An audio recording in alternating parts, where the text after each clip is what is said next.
What's going on, everybody? Welcome back to another movie review. Today, I'm going to be talking about the 1991 film Popcorn. So, the first thing that I'm going to do is do a quick breakdown of the plot, and just to give everybody a heads up, I'm getting into all kinds of spoilers here. So, the basic plot is you're following this girl, her name's Maggie, and she's been having this same dream every night. And she's a film student. Her film department is really small. There's only 5 kids, and they're in desperate need of funding. So they decide to do a horror movie marathon at this old rundown theater. They kind of refurbish it. They put all kinds of cool horror decorations up, and they have this movie marathon. They have everyone invite everyone from school, as a fundraiser to raise money for the film department, while they are refurbishing, or making the theater. I don't know why that word was fine, but yeah, while they're setting up the theater, basically, they find this tape, not a tape, they find a reel of film. They find this reel of film, and it's this movie called The Possessor, which the guy who made it's this really experimental film. It's really creepy. Everyone's like, what the heck is this? But it's all the same stuff from Maggie's dream. And we learn the story of this film, The Possessor. Basically, the guy who made it was in this film cult, and everyone made fun of his films because, if you saw this thing, they show it in the movie. It's really bad. It's just like close-ups of his eye, and he's just saying possessor. It's a little too experimental. You gotta have some story going on. I don't know. Maybe just don't do close-ups of your eyeball for an entire movie. Maybe that's not the best.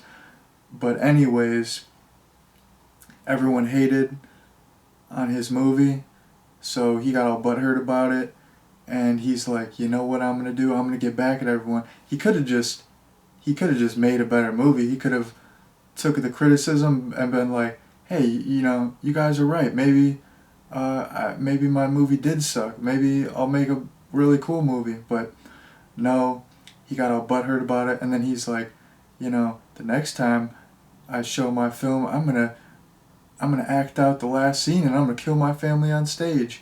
So he did that. This is back in the day when all this with the possessor and the stuff that I'm saying happened.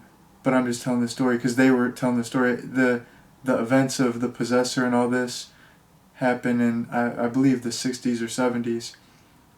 So this guy, kills his family on stage, and the theater burns down. Him and everyone in the theater burn, but they never found his body. So he could be on the loose. So back to present day, when they're setting up the theater, there's some weird happenings, and this main girl, Maggie, is all freaked out because, she saw this movie and it's all the same stuff from her dream, freaky, and all these weird things are happening. So she thinks that the guy who made Possessor, who killed his family, she thinks that, since he was never found, he's still alive and he is messing with them. Getting into more spoilers, so people, I don't know why I said that because I already said I'm getting into spoilers. Anyways, people start getting picked off, and they think it's the killer from the Possessor movie, but there's a crazy plot twist. Basically, this guy who is their classmate, Toby, he was the killer all along, and the main girl, the dream is it's actually like a repressed memory, and so her mom that she lives with is not really her mom. She's her aunt, and I think she shot the guy who filmed The Possessor, and Toby was in the fire when that theater burned down, so he blames Maggie and her mom for him being disfigured, and he thinks his life is ruined and he can never be normal because he's all burned and disfigured, so he wants to get revenge on them. That's the big twist. He, throughout the movie, wears different people's faces, and you can't even you can't even tell because he does all the makeup. He has all these faces. He has all these masks, and that was one thing I was thinking. Is like, well, he said he couldn't live a normal life, but he was living a normal life. Nobody even knew he was all disfigured. No one even knew the story. Everyone forgot about it. Everyone in school just thought he was normal. He had this super realistic mask where he looked normal, and this one chick wanted to get with him, and then he gets all like flustered. He's like, he's just like raging. He's like, I can't deal with this right now. Girls trying to get at me. I gotta kill these people. Like, he was just complaining the whole time that he couldn't be normal. He was already normal. Nobody would have ever even figured out that he was disfigured under there. He had the masks going on. He could have got with that girl. I mean, what the heck? I don't know about that. But the twist, I did not see it coming at all. It was a great twist. The reveal of his disfigured face is so cool. When you see him putting on the different masks, it's so cool. The makeup effects in this movie are phenomenal. They're just, and he really has an iconic look. You know, I like a creepy, disfigured looking killer like that. Yeah, the makeup effects were excellent.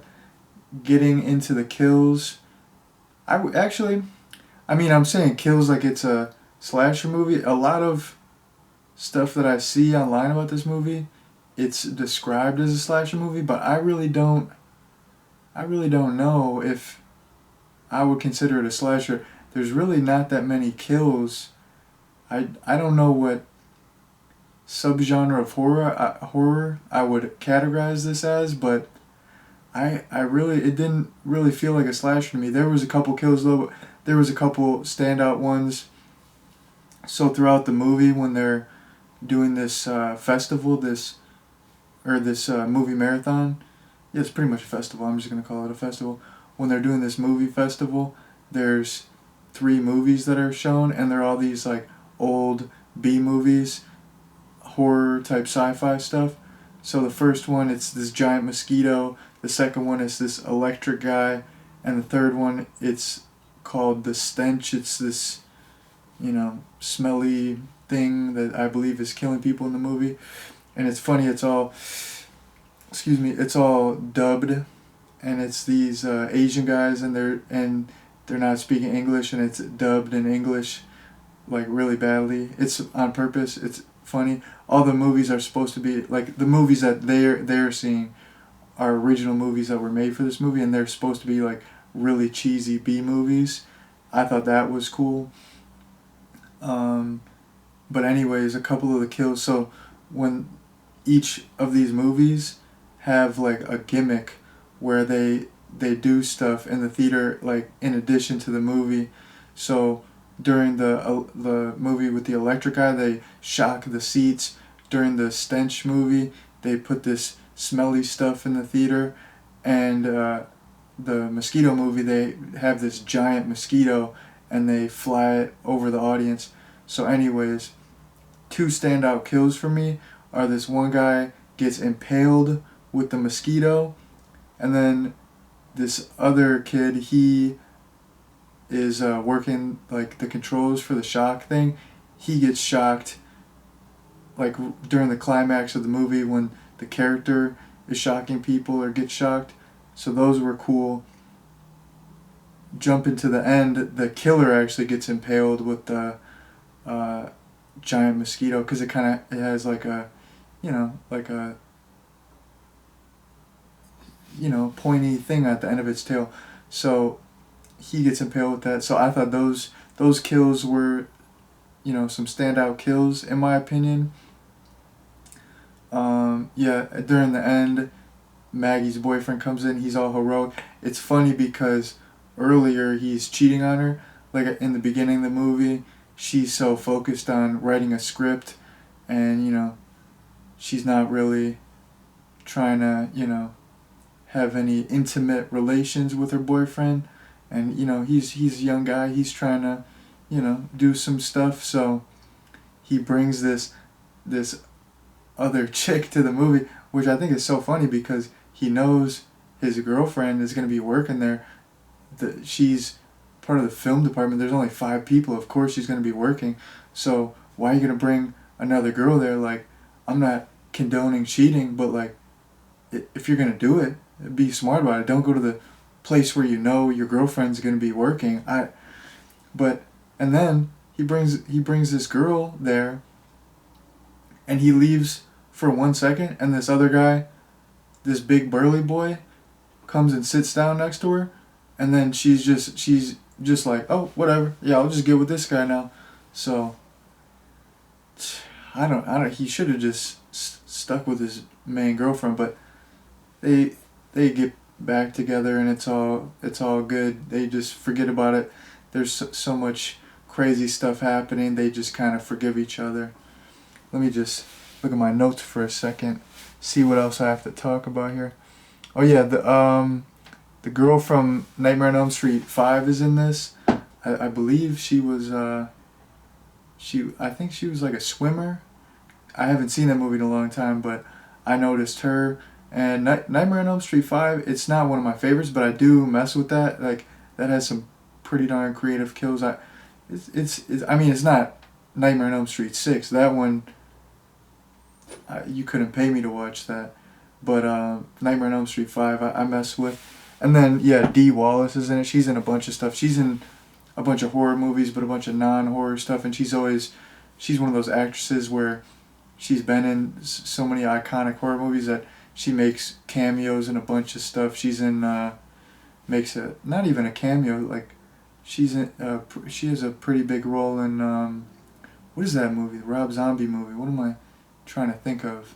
Lords of Salem. She's in that. I don't really like that much, but I like some Rob Zombie movies. Let me see what else. Oh yeah, I wrote the main girl figures out the plot too easy. Like, immediately, she's just like, oh, he's probably changing his appearance. Right as he starts doing that, she just immediately figures it out. I mean, I like smart characters, but there's no way in a billion years you could have figured it out that quick. Get out of my face with that. All right, what else? Oh yeah, I like the crowd was just because they're just watching all these cheesy B movies. The crowd was awesome. They were just laughing at absolutely everything, and they were just talking throughout the movie, just making jokes about all the movies. And at one point, so during the movie with the electric guy, I don't know if I heard this correctly, but I'm pretty sure I heard it correctly. The guy, his name is Dick, and this girl who he used to be with is like, I love you, Dick. And then someone in the crowd, I feel like they're like, you love what? You said what? Or something like that. Like, she's like, I love Dick, or whatever. But I thought that was a nice little subtle joke, little funny moment right there. Yeah, so this horror movie festival, everyone is just getting so into it. Everyone's wearing masks, costumes. They decorate the place. It looks so cool.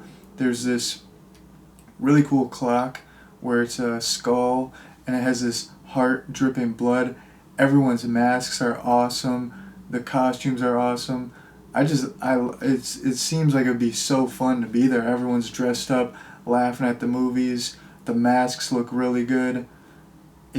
I really enjoyed that.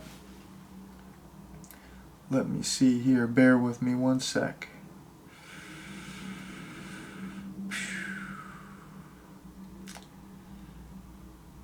I think I talked about that. I talked about that. You all don't know what I'm talking about. I'm just looking over some notes, but I pretty much talked about everything. Oh yeah, this is the last thing. Got the handy dandy notes here because I can't remember anything to save my life. No, I can, but that's this is my style. You know, off the cuff, just hop on here, hit record, start talking. I don't know if people like that. I watch people who do that, and I enjoy that. So I don't know. That's what I'm doing. So I don't know. Yeah, this movie, I feel like it was not received very well. I don't know what the budget was, but it only made $4 million opening week. So it looks like it was probably made for about $4 million or more. So it either broke even or lost some money. And I was thinking, I didn't even say if I liked this movie or didn't, but I really, really, really enjoyed this movie. I thought it was really unique, really fresh. The twist was great. The kills were creative. The story was super interesting. I wasn't bored at all. I was like, how have I never seen this? This movie is awesome. And I was thinking like, why do more people not talk about this movie? I only found out about it 6 months ago, and I was kind of indifferent about it. I was like, I don't know. This looks, maybe it's good, maybe it's bad. It looks okay. I don't know. I saw the trailer. I'm like, you know, it looks like, you know, it could be decent. I don't know. It looks all right. But I was thinking, because this came out in 1991, and you know, everyone knows horror movies, slasher movies, they were huge in the 80s. I was thinking, is it a type of thing where people were just sick of the genre, where they just, there were so many horror movies coming out at this time by the 90s, by 1991, where people just tired of all these movies, and I'm thinking, is that why this wasn't received or wasn't as iconic, isn't as talked about? I don't know. I was thinking that could be it. Maybe it's just one of those movies where, I don't know, I think I would consider it a hidden gem, honestly. I don't know, and maybe it does have a cult following. I really don't know, but it seems like it's not one of those cult movies where even when it might not have had the, you know, some cult movies, when they come out, they're not successful and they're not popular, but then years later they have a cult following. I don't even think this has a cult following, really. I mean, there's quite a bit of reviews and quite a bit of stuff online about this, but I really don't think this has a huge cult following. I think this movie is fantastic, and I think it's a shame that it's not talked about more. And I would encourage you all, if you're into horror movies, definitely check this out. I had a great time with it, and that's pretty much all I have to say for the review. I watched this on Tubi. It's free. You can get it for free on YouTube, the whole thing as well. So, I mean, come on, what do you have to lose? Go check it out for free. So, I would definitely recommend this. That's the end of my review. Thank you all for watching. Peace out.